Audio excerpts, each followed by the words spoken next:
The receipts covered my kitchen table like autumn leaves. Neiman Marcus, $8,400. Tiffany & Co., $12,300. Louis Vuitton, $6,700. And dozens more. My hands shook as I sorted through them, my reading glasses sliding down my nose. $250,000 gone. The money Tom and I had saved for 40 years, the inheritance he'd left specifically for our grandchildren's college fund, spent on handbags and jewelry and God knows what else. And in exactly 3 days, I was going to serve my daughter-in-law the Sunday dinner she'd been asking for, along with a lawsuit, an estate attorney, and the truth she'd been running from. Let me go back. Let me tell you how a grandmother ends up smiling while holding evidence of her own family's betrayal. My name is Patricia Sullivan. Most people call me Pat. I'm 64 years old, and I've lived in the same house in Quincy, Massachusetts for 38 years. My husband Tom was a union electrician for the MBTA. I taught 3rd grade at Adams Elementary for 35 years before I retired. We weren't rich, but we were careful. Every paycheck, Tom would say the same thing in that thick Boston accent I fell in love with. 10% for the church, 10% for us, Pat. The rest we figure out. And we did figure it out. We raised our son David in a 3-bedroom colonial with a yard big enough for a swing set. We took 1 vacation a year, usually to the Cape or New Hampshire. We drove our cars until they died. We bought clothes at Marshall's, not Macy's. And we saved. God, did we save. When Tom died 2 years ago from a massive heart attack at 66, 3 months after he finally retired, I thought that was the hardest thing I'd ever survive. I was wrong. The wake lasted 3 days. Half of Quincy showed up. Tom had wired houses for half the neighborhood, never charged full price for friends, always showed up when someone needed help. At the funeral, Father Murphy said Tom was the kind of Catholic who lived his faith instead of just talking about it. Our son David gave the eulogy. He talked about how his dad taught him to fix things, to work hard, to keep your word. He cried. I'd never seen David cry like that. Not since he was a little boy. David's wife Nicole stood beside him in a black dress that probably cost more than my monthly pension. She dabbed at her eyes with a handkerchief, but I never saw actual tears. I remember thinking it was shock. People grieve differently, I told myself. Don't judge Pat, she's trying. After the funeral, David and I sat in my kitchen, the same kitchen where Tom had his coffee every morning for 38 years. The same kitchen where we'd made the decision, 5 years earlier, to start a college fund for our future grandchildren. We'd had Emma then, just 3 years old. Liam came 2 years later. Mom, David said, his voice still raw from crying. Dad's life insurance, the pension, what are you going to do? I'm going to be fine, I told him. The house is paid off. I've got my teacher's pension and Social Security. Your father made sure I'd be okay. What about the college fund? The one you and Dad set up for the kids? It's still there. $250,000. Your father and I wanted to make sure Emma and Liam could go to college without loans. He was so proud of that fund. David. He used to joke that maybe one of them would go to BC or Harvard. Wouldn't that be something? David smiled, but it was sad. He would have loved that. Mom, Nicole and I were talking. We want to help you manage Dad's estate. There's a lot to deal with, and you shouldn't have to do it alone. Nicole appeared in the doorway. She'd changed out of the funeral dress into jeans and a sweater, but I noticed the sweater had a little Gucci logo. David's right, Pat. This is overwhelming. We want to help. In fact, we were thinking it might be easier if we set up a joint account for the college fund. That way, if anything happened to you, the money would automatically go to the kids. No probate, no complications. I should have seen it then. I should have noticed the way her eyes didn't quite meet mine, the way she'd rehearsed that little speech. But I was 62 years old, newly widowed, exhausted from funeral planning, and my daughter-in-law was offering to help. What kind of person suspects their own family? That's thoughtful, I said. But I don't know. Tom and I always kept that separate. Mom, David said gently, Nicole's right. What if something happens to you? We'd have to go through probate court, freeze the account, all that legal stuff. This way, it's cleaner. We're not taking anything. We're just making sure the kids are protected. He looked so much like Tom in that moment. Same earnest brown eyes, same worried expression. And he was my son, my only child. The boy I'd raised to be honest and good. Why would he lie to me? Okay, I said. If you think it's best. That was my first mistake. My second was not getting my own lawyer. My third was signing the papers Nicole brought over the following week without reading them carefully. I trusted my family. That's what you do, right? You trust your family. For the first 6 months after Tom died, I was too numb to notice much. I cleaned out his closet one item at a time. I canceled his magazine subscriptions. I learned to do the things he'd always done, like changing the furnace filter and resetting the garage door opener. Nicole and David came for Sunday dinner every week. Nicole always complimented my cooking, always offered to help with dishes. She asked how I was doing, if I needed anything. She seemed like a good daughter-in-law. I told myself I'd been lucky. Emma and Liam were my joy during that time. Every Sunday, they'd burst through my door full of energy and stories. Emma told me about school, about her friends, about the books she was reading. Liam showed me his Pokemon cards and asked me to play superheroes. They were the reason I got up in the morning. They were what Tom and I had worked for. "Grandma," Emma said one Sunday, sitting at my kitchen table with a glass of milk. "Mommy says when I'm older, I can go to any college I want. Is that true?" "It is, sweetheart. Your grandpa and I made sure of it. Even if it's really expensive?" "Even then." She hugged me so tight. "I want to be a teacher like you, Grandma. Or maybe a doctor." "I haven't decided yet. You can be anything you want, Emma. That's what the college fund is for." I didn't know that Nicole was standing in the hallway, listening. I didn't know the way her jaw tightened. I didn't know anything. The first withdrawal happened 9 months after Tom died. $5,000. When I got the bank alert on my phone, I called David. "Oh, that," he said casually. "Nicole needed to replace our water heater. It was an emergency." "We'll pay it back next month, Mom. Don't worry." I did worry, but what could I say? It was an emergency. That's what the account was for, in a way, to help family. They didn't pay it back the next month, or the month after that. When I asked David about it, he got defensive for the first time I could remember. "Mom, we're struggling here. Do you know how expensive kids are? Emma needs braces soon. Liam's in soccer. Nicole's student loans are killing us. We're doing our best." "I know, honey. I just want to make sure the college fund stays intact." "It will. We'll pay it back. I promise." The second withdrawal was $12,000. "Christmas shopping," Nicole said. She wanted to make sure the kids had a good Christmas after losing their grandfather. How could I argue with that? The third was $18,000. "Car repairs," David said. "The transmission died, and they needed a reliable car for the kids." I started to notice other things. Nicole's handbags, always designer. Her shoes, her jewelry, the way she talked about their vacation to Turks and Caicos, about the resort they'd stayed at. The photos on Facebook of Nicole in a bikini on a white sand beach, holding a cocktail. The comments from her friends. "Living your best life. You deserve it." I called the bank. Could they send me a detailed statement of the account activity? They could. And they did. That's when I saw it. Not $35,000 in withdrawals. Not even close. Over the past 18 months, Nicole had systematically emptied the account, $250,000 gone. The statement was 14 pages long. Withdrawals of $8,000, $6,000, $15,000, $9,000, ATM withdrawals, debit card purchases, transfers to other accounts, Neiman Marcus, Nordstrom, Tiffany, Bergdorf Goodman. European vacations I'd never heard about, a brand new Mercedes, titled only in Nicole's name. I sat in my kitchen and stared at those 14 pages until the words blurred together. This wasn't emergency expenses. This wasn't helping the kids. This was theft. My daughter-in-law had stolen my grandchildren's future. I called David at work. I was shaking so hard I could barely hold the phone. "David, we need to talk. Now." "Mom, I'm in a meeting. Can it wait?" "No." He came over that evening. Alone. I'd asked him not to bring Nicole or the kids. When he walked in, I had the bank statement spread across the kitchen table. "Sit down," I said. He saw the papers and his face went pale. "Mom, I can explain."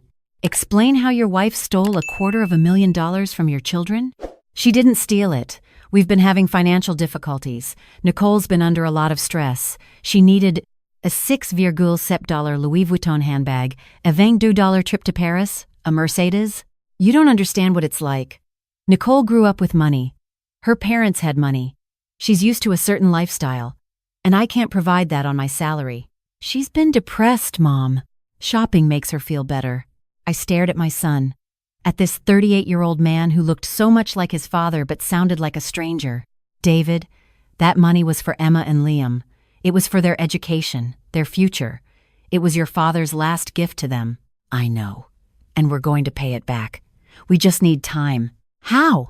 How are you going to pay back $250,000 when you're spending money you don't have on handbags and vacations? His voice rose. Why do you even care? You've got your pension, your Social Security. You've got this house. You're fine. The kids are fine. We'll figure out college when the time comes. Plenty of people take out loans. Your father and I worked for 40 years so they wouldn't have to. Well, maybe Dad should have left some of that money to me instead of locking it all up for kids who aren't even teenagers yet. Did you ever think about that? I'm his son. I could use help now, not 10 years from now. And there it was. The resentment I'd never known existed, the jealousy of his own children. Get out, I whispered. Mom, get out of my house. He left, slammed the door behind him, and I sat in that kitchen, in the silence Tom had left behind, and cried for the first time since the funeral. Mrs. O'Malley from next door found me an hour later. She'd seen David storm out and got worried. Ellen O'Malley had lived next to us for 30 years. She'd brought us casseroles when David was born, had babysat him when Tom and I needed a date night, had held my hand at Tom's wake. "Oh, Pat," she said, sitting beside me. "What happened?" I told her everything. The joint account, the missing money, David's words. She listened without interrupting, and when I finished, she squeezed my hand. "You need to call a lawyer," she said. "This isn't family business anymore, Pat. This is theft. I can't do that to my son. He's all I have left. He's not all you have. You have yourself. You have your grandchildren. And you have the truth.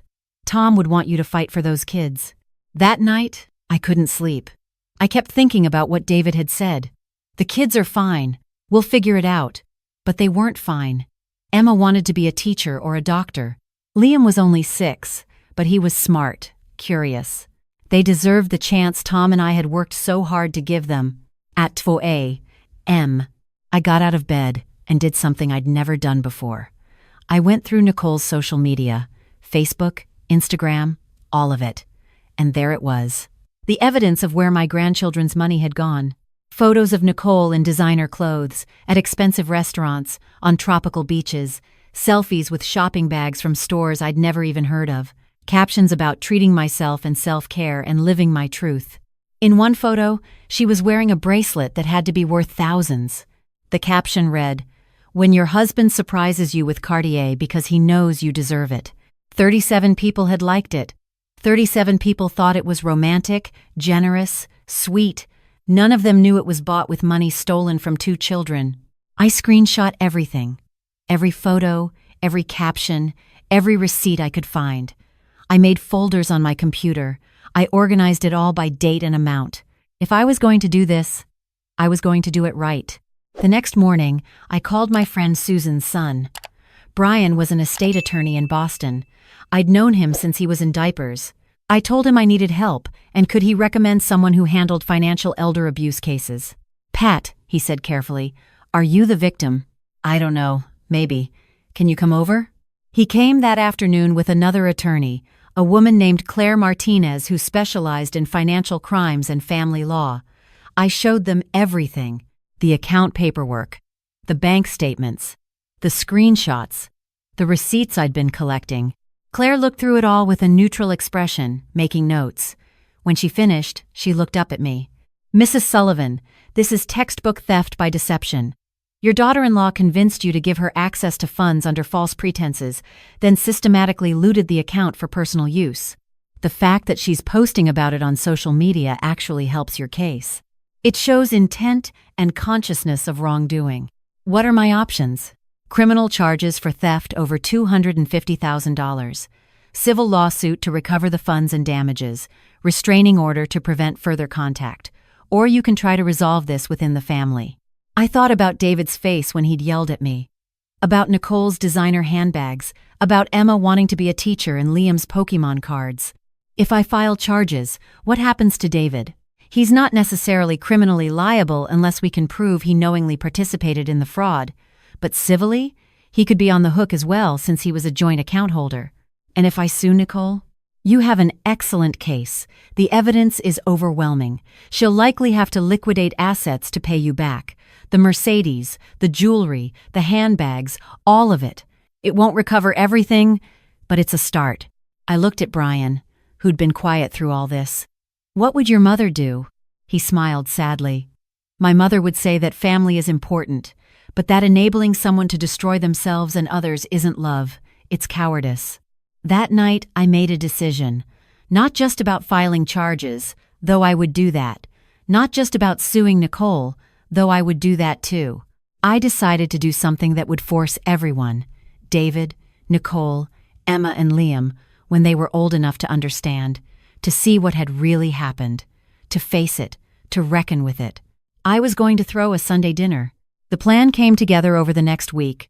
Claire helped me, as did Father Murphy when I went to confession and asked for guidance.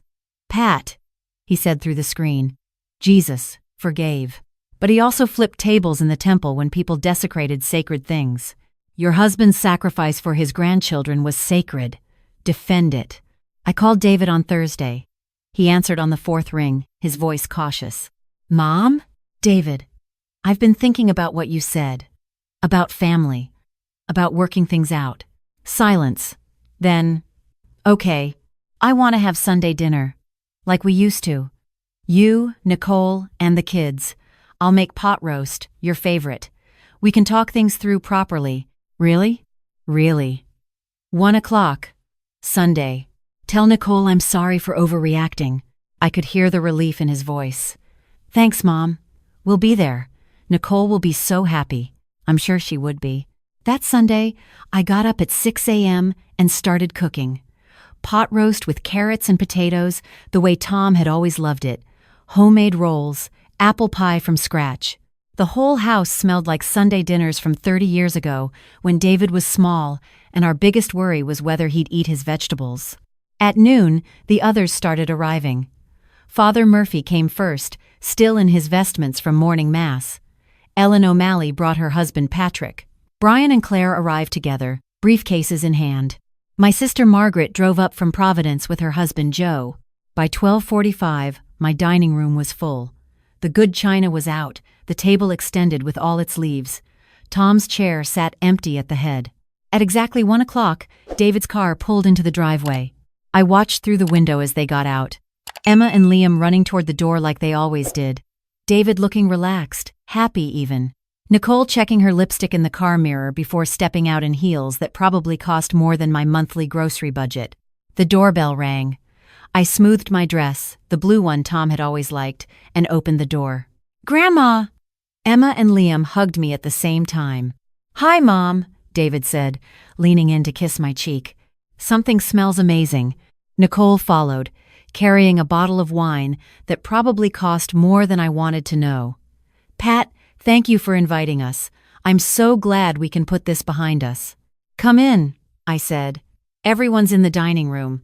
David stepped through first, and I watched his expression change. Confusion, then realization, then something like panic. Mom, what is this? Nicole pushed past him and stopped dead. Her eyes moved from Father Murphy to the O'Malleys to my sister to the two attorneys with their briefcases. Pat? Her voice went up an octave. What's going on? I walked past them into the dining room. This is Sunday dinner, Nicole. Please, everyone, sit down. I don't understand, David said, but he was already understanding. I could see it in his face. Sit down, David. Both of you. Emma looked confused. Grandma, why is Father Murphy here? Did someone die? My heart broke a little. No, sweetheart. No one died. But we need to have a grown-up conversation.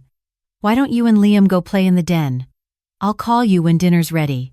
But, go on, Emma. Take your brother. There are cookies on the counter. Once the kids were gone, I turned to my son and daughter-in-law. They were still standing, frozen in my entryway. "Please," I said, "sit down." I made pot roast. Nicole found her voice first. "I'm not sitting down until you tell me what this is." Claire spoke up, her voice professional and calm. "Mrs. Sullivan, I'm Claire Martinez, Mrs. Sullivan's attorney. This is Brian O'Brien, her estate attorney. We're here as witnesses and advisors for a matter concerning the college fund established by Patricia and Thomas Sullivan for their grandchildren." Nicole's face went white. David sat down heavily in the nearest chair. "Witnesses to what?" Nicole asked. I walked to the sideboard where I'd laid out everything: the bank statements, the receipts, the screenshots. I picked up the stack and carried it to the table, setting it down in front of Nicole and David. $250,000, I said quietly. "That's how much you stole from your children." "We didn't steal," David started. "Yes, you did." Father Murphy's voice cut through the room. "David, I baptized you. I gave you your first communion. I watched you grow up. Don't lie in front of God and your family." David's jaw tightened, but he said nothing. Nicole looked at the papers and then at me. "You set us up. You tricked us into coming here. I invited you to dinner. You came, just like you invited yourself into my life, into my husband's legacy, and took everything." "This is insane," Nicole said, backing toward the door. "David, we're leaving." "If you leave," Claire said calmly, "Mrs. Sullivan will file criminal charges for theft over $250,000. That's a felony. The police will arrest you. Is that what you want?" Nicole stopped. "Sit down," I said again. "Please." They sat. Nicole's hands were shaking. David wouldn't look at me. I walked around the table and stood at Tom's empty chair. I put my hands on the back of it, felt the wood he'd refinished 20 years ago. "When Tom died," I began, "I thought I'd lost everything. My partner, my best friend, the man who'd loved me for 42 years. But I still had David. I still had my grandchildren. And I still had the legacy Tom and I had built together, a promise that Emma and Liam would have opportunities we never had." I looked at Nicole. "You came to me when I was grieving, when I was vulnerable, and you convinced me to trust you with the most precious thing my husband left behind." "I didn't convince you of anything," Nicole shot back. "You agreed. You signed the papers. Under false pretenses. You told me it was for estate planning, for the kids' protection. You lied." "I didn't lie. We did need help. David's salary isn't enough for the lifestyle we need to maintain." The room went silent. Even Nicole seemed to realize what she'd just said. "The lifestyle you need?" Margaret spoke for the first time, her voice sharp. "You needed a Mercedes? You needed Turks and Caicos? You needed Cartier bracelets?" Nicole's chin went up. "I work hard. I deserve nice things." "You don't work," Ellen O'Malley said flatly. "You quit your job 3 years ago. Being a mother is work. Being a thief is not," Patrick O'Malley added. David finally spoke, his voice desperate. "Mom, please, let's talk about this privately, not like this." "No," I said, "not privately. Not anymore. You've had 18 months to tell me the truth privately. Instead, you lied to my face every single Sunday while you ate my food and pretended everything was fine. I was trying to protect you." "From what? From knowing my own son was helping his wife steal from my grandchildren? I didn't know how bad it was. I swear." Nicole said she'd pay it back. She promised. "With what money?" I asked. "The next withdrawal? The next credit card? When does it stop, David?" He had no answer. I turned to Nicole. "You have a shopping addiction. You need help. But more than that, you need to face consequences." "You can't prove anything," Nicole said, but her voice wavered. Claire opened her briefcase and pulled out a folder. "Actually, we can. Every transaction is documented. Every purchase is traced. Your social media posts are archived. We have screenshots of you bragging about jewelry bought with stolen money. We have witnesses who can testify that you misrepresented the purpose of the joint account. We have a case that a first-year law student could win," Brian added, "and we have the moral authority of a widow protecting her late husband's wishes. A jury will love that." "A jury?" Nicole looked at David. "They're going to sue us?" "No," I said. "I'm going to sue you, Nicole. David is my son. I don't want to hurt him more than necessary. But you, You manipulated a grieving widow, stole from children, and showed no remorse. You'll face the consequences." Nicole stood up, her chair scraping back. "You self-righteous bitch! You sit here in your cheap house with your cheap clothes, judging me. You don't know what it's like to live in the real world. David could never afford the life I deserve. Never. So yes, I took the money. And I'd do it again. Those kids don't need college funds. They need parents who aren't stressed about money all the time." The room erupted. Margaret stood up. Father Murphy raised his voice. But I just stood there, looking at my daughter-in-law, and finally seeing her clearly for the first time. "Get out of my house," I said quietly. "Gladly." Nicole grabbed her purse. A $3,000 Hermes bag bought with my grandchildren's future. "Nicole, wait." David stood up, torn between his wife and his mother. "Choose," I said to my son. "Right now. Choose." He looked at me, then at Nicole, then at the table full of evidence of what she'd done. "I can't," he whispered. "Then you've chosen." Nicole walked out. David followed her. I heard Emma call out, "Daddy, where are you going?" I heard the front door slam. I heard their car start. I sat down in Tom's chair and put my head in my hands.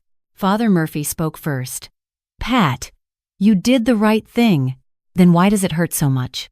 "Because love always hurts when it's real." Claire leaned forward. "Mrs. Sullivan, I need to know. Do you want to proceed with the lawsuit?" I thought about Emma asking about college, about Liam's Pokemon cards, about Tom working overtime for 40 years, about the promise we'd made. "Yes," I said. "File it tomorrow." And they did. The lawsuit was filed Monday morning. Nicole was served Tuesday.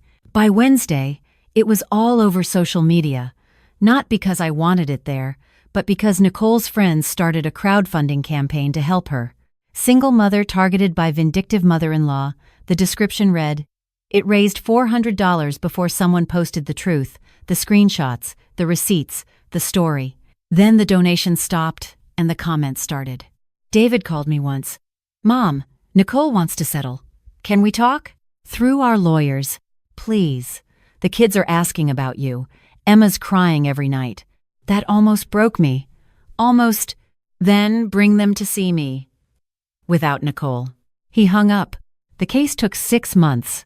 Nicole's lawyer tried everything. She claimed it was a gift, that I'd willingly given her access, that there was no fraud. But the evidence was overwhelming. The judge ruled in my favor. Nicole was ordered to liquidate assets to repay $250,000 plus legal fees and damages. The Mercedes was sold. The jewelry was sold. The handbags, the designer clothes, all of it went to auction. It covered $180,000. The rest would come from garnished wages once Nicole got a job, which she'd have to do now. David and Nicole separated 3 months into the lawsuit. He moved back to Quincy, not to my house, but to an apartment nearby. He called to ask if he could bring Emma and Liam to visit. "Yes," I said. "Of course." That first visit was awkward. The kids didn't understand why they hadn't seen me, why their parents were fighting, why everything had changed. "Grandma," Emma said, sitting at my kitchen table, "Mom says you're mean, but you're not mean. You make the best cookies." I didn't know what to say to that. "Your grandmother loves you very much," David said quietly. "We made some mistakes, and she's trying to fix them." "Will you fix them?" Liam asked. "Will you and Mom get back together?" "I don't know, buddy. They've been coming every Sunday now for 2 months. Just David and the kids. We have dinner, pot roast when I can manage it. We talk about school and Pokemon and books. We don't talk about Nicole or the lawsuit or the money that's slowly being recovered." Last week, Emma asked me about college again. "Is it true there's still money for me and Liam?" "Some of it, yes. We're getting the rest back. Slowly. Mom said college is a waste of money anyway. She said I should marry rich instead." I looked at David. He looked like he wanted to disappear. "Your mother is going through something difficult," I said carefully. "But college isn't a waste. Education is never a waste. Your grandfather believed that. I believe that. And when you're ready, that money will be there." She hugged me. "I miss Grandpa." "I do too, sweetheart." After they left, I sat in my kitchen and thought about Tom, about whether I'd done the right thing, whether he would be proud or ashamed, whether I'd saved my grandchildren's future or destroyed my family. I don't know. I still don't know. Some days I think I did what I had to do. Other days I wonder if I should have just let it go, written off the money, kept the peace. But then I think about Emma wanting to be a teacher, about Liam's curiosity, about the 40 years Tom and I worked, the sacrifices we made, the dreams we had for our family. And I think about what Nicole said. They don't need college funds. Yes, they do. They need to know that their grandparents loved them enough to build something that lasted. They need to know that promises matter. They need to know that actions have consequences. Next month, Emma turns 9. She asked if I'd come to her birthday party. Nicole will be there. It'll be the first time we've been in the same room since that Sunday dinner. I don't know what I'll say to her. I don't know if we'll ever reconcile, if she'll ever apologize, if she'll ever understand what she did. I don't know if David will ever fully forgive me for suing his wife, for airing our family's dirty laundry in court, for choosing my grandchildren over keeping the peace. I don't know if I'll ever stop second-guessing myself, wondering if there was another way, a better way, a way that didn't involve lawyers and lawsuits and choosing sides. All I know is this. Tom and I made a promise. We promised Emma and Liam a future free from the burden of student debt, a chance to pursue their dreams, a foundation to build on. Nicole broke that promise. David let her. And I refused to pretend it didn't matter. That's what I tell myself when I lie awake at night. That's what I tell myself when I see David's sad eyes. That's what I tell myself when I think about the grandmother I used to be, the one who always said yes, who always kept the peace, who never rocked the boat. That grandmother would have let Nicole keep the money, would have swallowed the betrayal, made excuses, told herself it was for the best. But that grandmother would have failed Tom, would have failed Emma and Liam, would have taught them that family means letting people hurt you over and over, that love means never setting boundaries, that keeping the peace matters more than keeping promises. So I chose differently. I chose the pot roast and the lawsuit both. I chose Sunday dinners and consequences. I chose to be the grandmother who protects her grandchildren's future, even when it costs me my son's easy affection. I chose to honor Tom's memory by fighting for what he fought for, and whether that makes me vindictive or brave, a good grandmother or a bad one, I'll have to live with. But at least I'll be able to look Emma in the eye when she goes to college. At least I'll be able to tell her that her grandfather's love was real, his sacrifice mattered, and his promises were kept. Even when it hurt. Especially when it hurt. That's what real love is.